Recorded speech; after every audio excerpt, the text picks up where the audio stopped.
Homeland Security Secretary John Kelly has drafted sweeping new guidelines to more aggressively detain and deport hundreds of thousands of undocumented immigrants.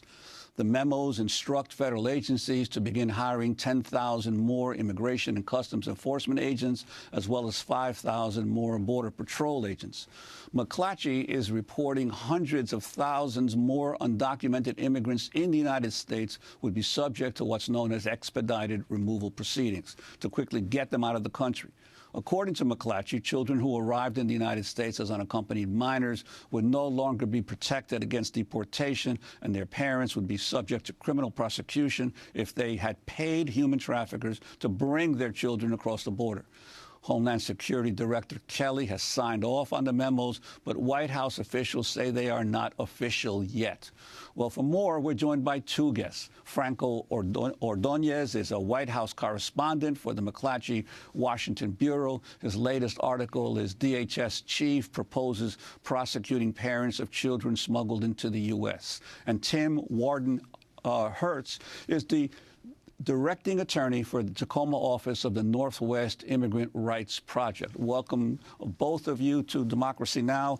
I'd like to begin with Franco Ordonez. Tell us about these memos that you uncovered and what specifically they say.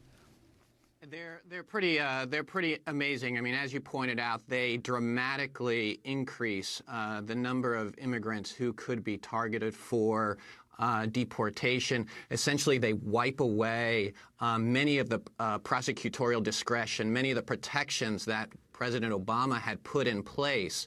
And as you noted, many of the children who were unaccompanied minors, if they arrived here and were reunited with a parent, and the White House says it's about 60% of them do, they may not get those same protections after they're reunited with their parents. And the parents themselves, they could face they could face prosecution because the way the White House sees it, or at least according to these memos, these draft memos, they are aiding and abetting human traffickers by paying them to bring their children over. So many more people would be targeted. The idea is that the expedited removal would be incredibly expanded. Currently, it's about 2 weeks you can remove someone. This order says that it would be 2 years. So we're talking tens of thousands, if not hundreds of thousands, of people could be removed very quickly, according to these orders. Now, what does it mean? The White House is claiming that these are only drafts, yet the Homeland Security Secretary has signed off on them. Can you explain the difference in the definition here?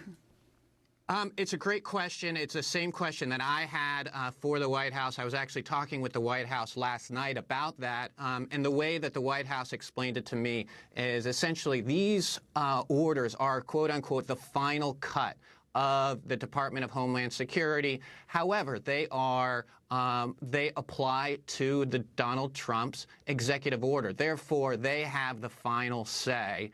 And according to the White House, they had some questions. They had some issues with some of the language. They didn't say what specifically. They wouldn't give me the details, but that they are working with the Department of Homeland Security to kind of iron out those differences, do their due diligence. You got to remember, as you pointed out, we've had so many protests. The travel ban was blocked by the Seattle federal judge. I think they're trying to be a little bit more careful, and they don't want that type of they don't want that experience again. And I can assure you, I've talked to lawyers in the advocacy community, and they're getting ready to fight this as well.